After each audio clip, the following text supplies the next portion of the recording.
let's talk about what I consider to be the biggest revelation of all, and that is remote viewing.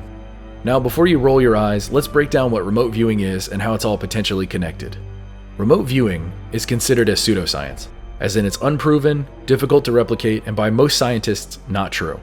Now, if you look past all of those scary labels, you'll see that remote viewing is defined as seeking impressions or information about distant or unseen targets.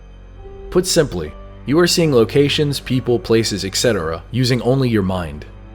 For example, let's say that I have a number of photographs of different locations at my disposal that you have never seen before. Each of these photographs are assigned a specific number, and I've chosen one of these photos to be your target. I'll give you a blank piece of white paper and a number that corresponds to that specific photograph. Now, using that number, you as the remote viewer would, after a period of time, see the location corresponding with the number, and you would draw it out for me as best you could. Now, I get that this sounds absolutely ridiculous, like science fiction, but here's the thing. People have done it. And the craziest thing is that this isn't dependent on some special ability or psychic powers or anything like that. Anyone can do it. There is a free app on your phone you can download called RV Tournament. And no, I'm not sponsored by them, I just think it's interesting. You're given a number and a place to draw. Now, while you meditate or you think or you go into a trance or whatever you do, you're trying to see the future. You draw it out, and once you're finished, you submit the drawing. Now, once you've submitted it, you can't change it anymore. And afterwards, you are shown 2 photos with a slider to help you decide which photo was your correct target. The real target is revealed the next day. I'm terrible at it for sure, but on my first attempt, I did something really interesting that blew my mind. As you can see, I had no idea what I was doing. This was my first sketch, but I did miraculously see and draw the sliding scale to the right. Pardon the crude scribbles, but that is unquestionably the sliding scale, an object that is impossible to see until you submit your drawing. So how did I see that and draw that? Remember, this is the first time I did this, so I had no idea there was a sliding scale to pick which picture was correct. I just saw it and I drew it. I had no idea that it was there before my first remote viewing, and that goes right into my next point. It turns out there is a fun secret to remote viewing that isn't talked about outside of the communities of people who do remote viewings. And that secret is that you aren't magically seeing the future. You aren't seeing that location. What you're doing is you're viewing yourself in the future, looking at the results.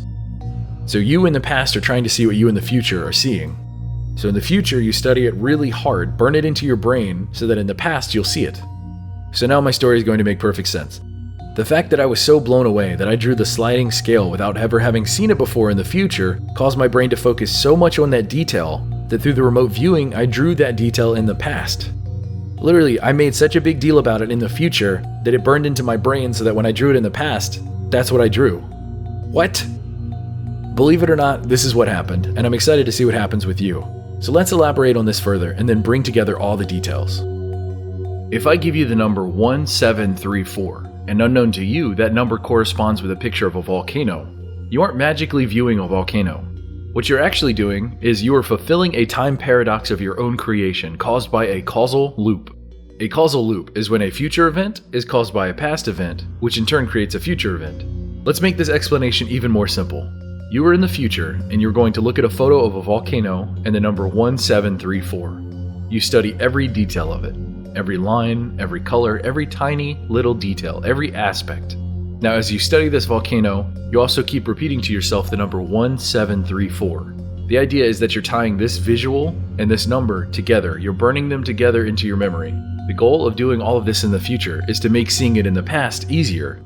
Now, in the past, as you stare at the number 1734, if in the future you studied it properly, you'll see lines, shapes, details, colors that make out a volcano, and you'll draw it out. The better you are at studying in the future, the better you'll see it in the past. Now I get it, all of this sounds absolutely ridiculous. Remote viewing is looked upon with extreme prejudice and disdain. It's extremely hard to replicate, which is fundamental to the scientific method. So you can see why science isn't that big of a fan. But then tell me, why did the CIA run a program for 17 years, from 1978 to 1995, explicitly to understand, replicate, and utilize remote viewing? In fact, tens of millions of dollars were spent on this. You can find all kinds of declassified reports on this stuff. Look it up, it's a fantastically interesting read. Everything from how to do it, who was trained, who was best at it, and all of the kinds of things that they saw. Maybe it's all disinformation and it's a bunch of nonsense, but then again, it was classified for many, many years, so who really knows?